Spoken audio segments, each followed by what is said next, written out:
L'enseignement que nous trouvons dans ce passage de Matthieu 3,10, c'est que Dieu va soumettre à une épreuve, à un test des plus serrés, toute profession de foi, toute attitude prise vis-à-vis de son message, toute relation nouée, comportant un pas en avant de son côté.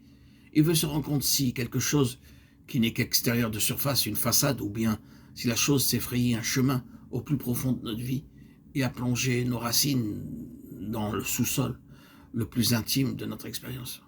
Vérité bien élémentaire en apparence, et pourtant, qui sait s'il ne se trouve pas justement ici quelqu'un dont les attaches religieuses sont tout extérieures, ayant pour objet une chose chrétienne, une œuvre peut-être, ou un groupement religieux. Même si nous participons aux cantiques, aux messages donnés, aux prières, aux services, et en général aux diverses manifestations de la piété, il peut y avoir dans cette forme-là de réponse, de réaction aux choses de Dieu, une simple association extérieure, une adhérence toute de surface. Avez-vous jamais vu une forêt de montagne après un ouragan? C'est une chose qu'on voit encore assez souvent dans certains continents, dans les parties rocheuses de certains pays. Des graines apportées par le vent se sont heurtées au flanc d'une montagne et se sont enfuies d'elles-mêmes dans le sol, mince et léger. Elles ont alors germé, grandi et sont devenues des arbres élancés immenses, pins ou sapins. Leurs racines se sont étendues, recouvrant une surface considérable autour de chaque plante. Un jour, une tempête terrible survient. Si vous allez à la forêt le lendemain, quel spectacle! Tous ces grands arbres, maigres et lancés, sont là, couchés par terre, racines en l'air. Vous demandez comment au monde ces racines ont réussi à tenir au sol si longtemps. Pourquoi cette hécatombe? Pourquoi toutes ces racines dressées vers le ciel?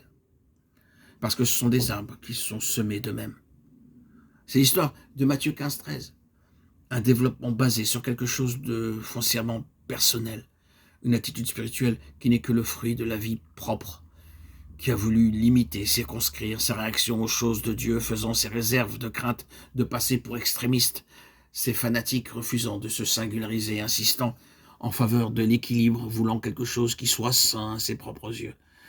La réponse ainsi donnée à l'appel de Dieu émane de considérations exclusivement personnelles qui toutes ont leur source dans la vie propre, la vie charnelle. Très bien.